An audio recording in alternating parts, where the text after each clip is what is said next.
Hi everybody, this is Nathan from Teach the Table, and this is how to play Terraforming Mars. The game takes place a couple hundred years in the future when humans have figured out a way to easily get people to Mars, but the planet is not necessarily inviting. So each player is going to be playing a corporation who's trying to change different aspects of the planet to make it a little bit more habitable. There are three things we're trying to change on the planet to make it more sustaining to life. Those are increasing the oxygen level, increasing the median temperature of the planet, and increasing the amount of oceans on the planet. Once all three of those things are completely maxed out, that triggers the end of the game. The track on the outside of the board keeps track of our TR, our terraforming rating. So each player is going to start with one of their cubes on there on the 20 spot. And what that signifies is how good their corporation is at increasing any of these aspects. So each time you increase one of them, you're going to get 1 point. Sometimes there's things that will happen, like once you get to here, you also can increase the temperature. So you would get 1 for the oxygen and 1 for the temperature as well. Same thing goes for the ocean. Each time you play an ocean, you've increased one of those aspects, so it goes up by 1. None of these can go up more than is indicated on the board. So you can never play more than 9 oceans. You can never go above 14 points. So if anything happens in the game that would increase it beyond that, you can still play that card or do that action, but you're not going to get any of this benefit or the points benefit. At the end of the game, there will be additional ways to get victory points, which will be added to your terraform rating. So once the game is over, this track just becomes the victory point track, so you can see who's the winner.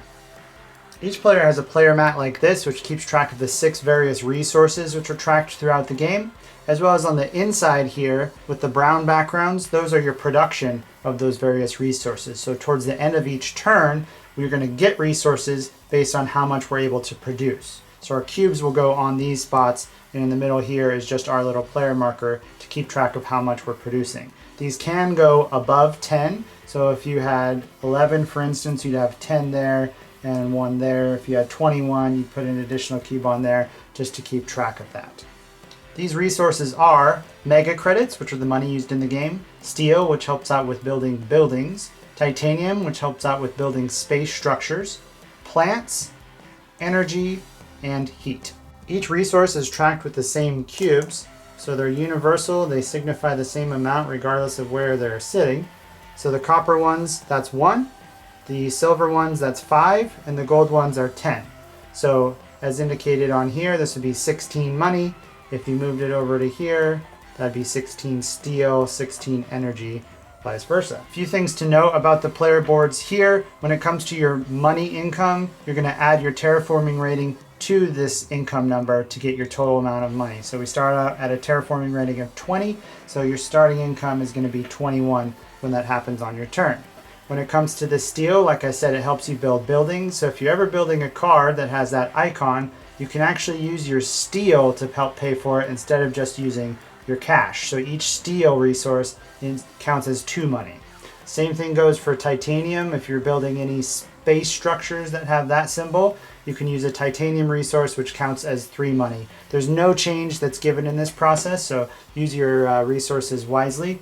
The plants are what help you build greenery out on the planet. So once you have 8 of those cubes, you can use those to build a greenery tile on Mars.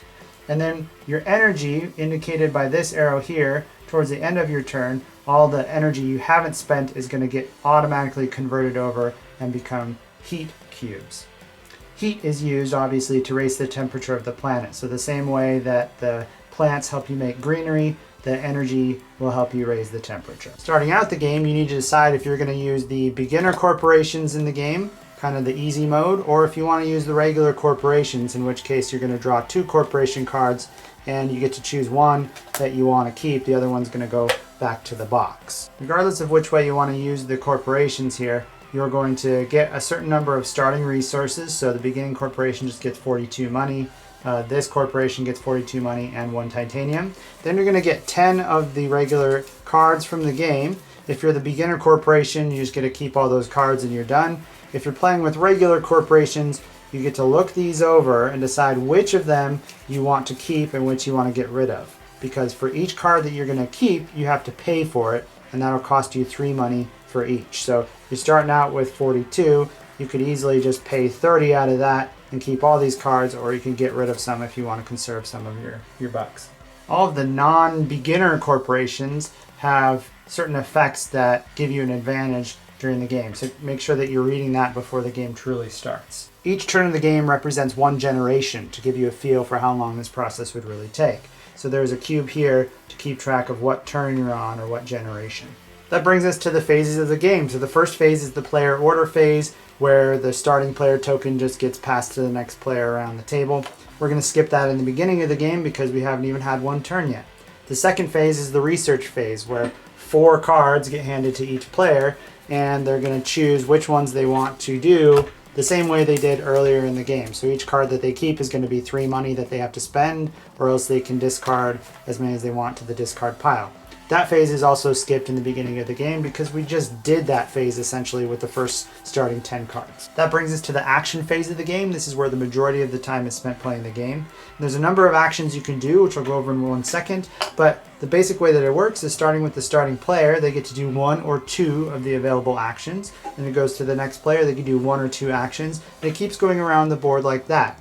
If you ever don't want to do any actions, you can pass, so then it will skip you, and once all the players have passed, then that's going to signify the end of the round.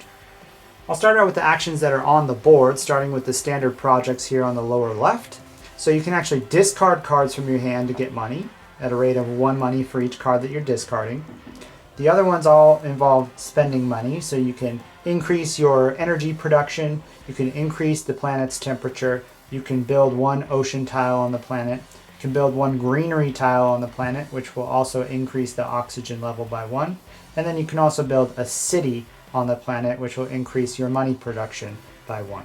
Some of the hexes on the board are shaded with blue, and those indicate those spots are reserved for ocean tiles. So if you decided to build an ocean tile, you can choose any of those spots and place it there. You're going to get a placement bonus, so in this case 2 plants, which you get to put on your player board, and you're also going to get 1 TR point because you've increased the oceans. Oceans give a benefit if a player ever decides to place another tile next to it, so even if they're placing another ocean. So if another player placed an ocean there, not only do they get that benefit, but they're going to get 2 money for each ocean that they're touching.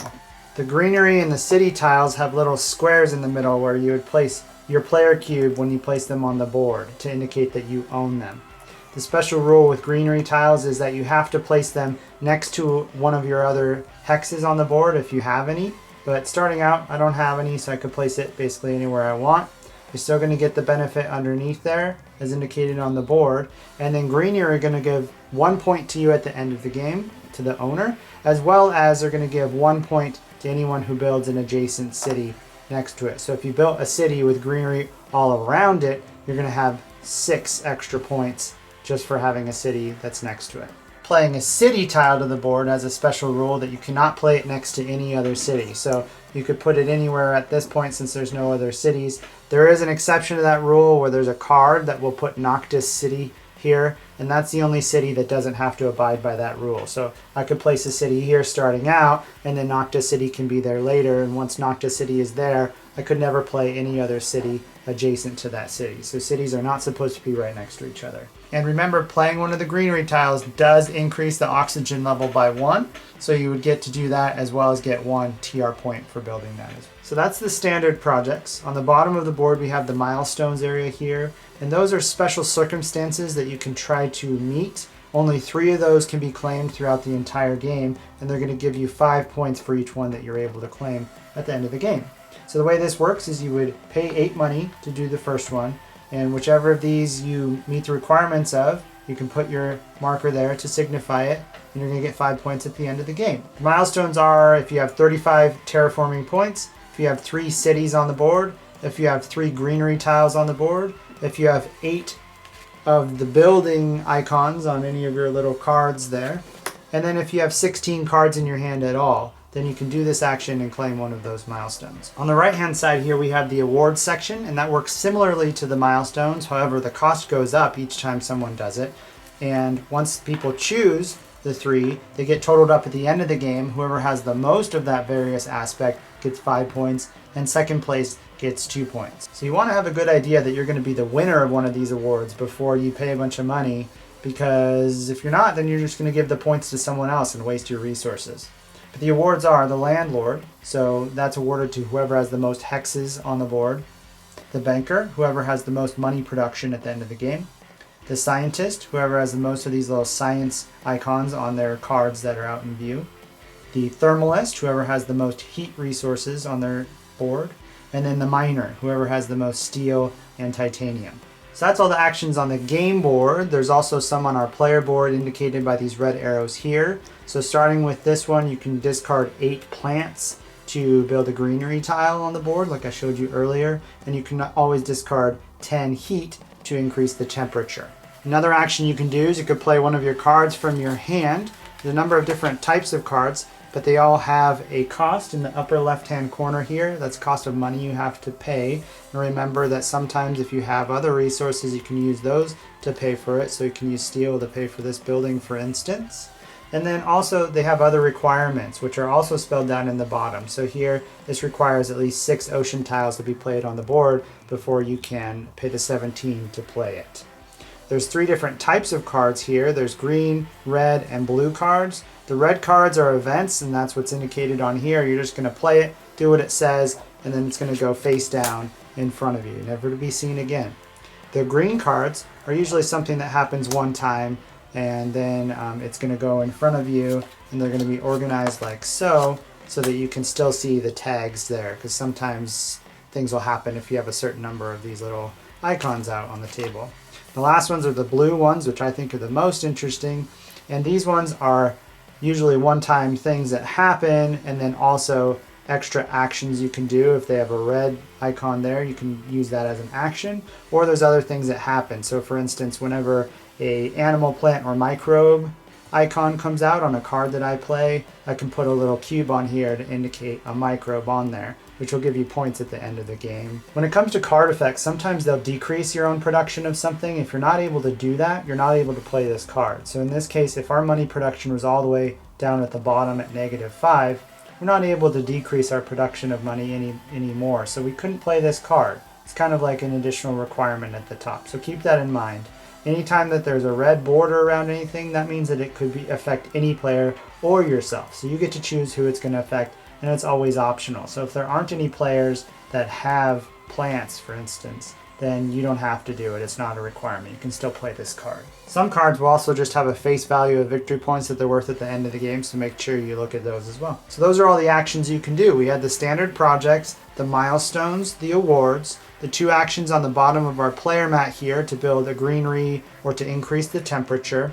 You can play a card from your hand out in front of you, or if you have any blue cards out with a red arrow like this, that's an additional action you can do. However, you can only do this once per generation. So if you've done it in this generation, you would put a token on there or tap it or something to signify that you've already done it in this generation. So that's the action phase. Everyone's going to do 1 or 2 actions and go around the table like that. Once everyone's passed and that phase is over, we start the production phase. So the first thing that happens is any energy cubes that were remaining are automatically going to go and become heat on each player's board.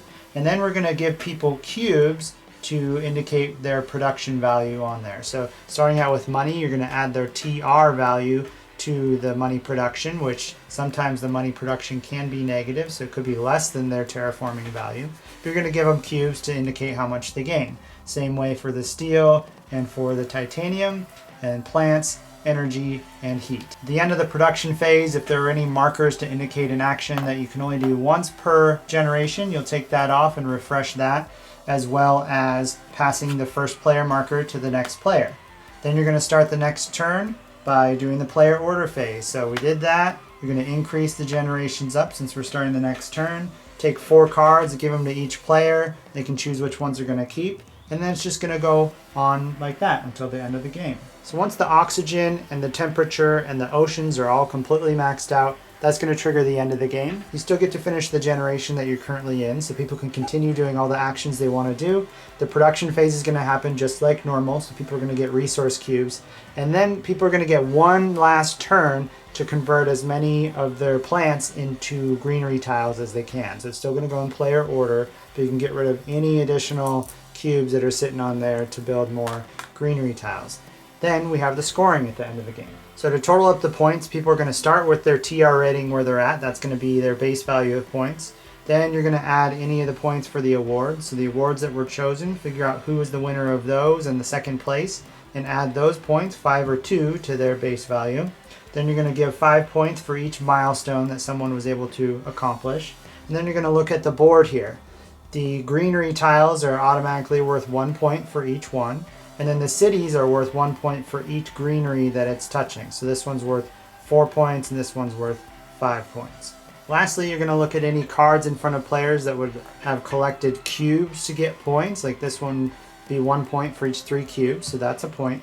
And then you're going to collect all the cards that were played by each player. That includes the event cards that are face down. And look for any additional victory points on any of those. And those are going to get added as well to their base value. Whoever has the most points is the winner. If there's a tie at the end, the player who has the most money out of those 2 players becomes the winner. That's all the rules to Terraforming Mars, so you know everything you need to know in order to play. So go ahead and get started, and don't forget to have fun. I'll see you next time.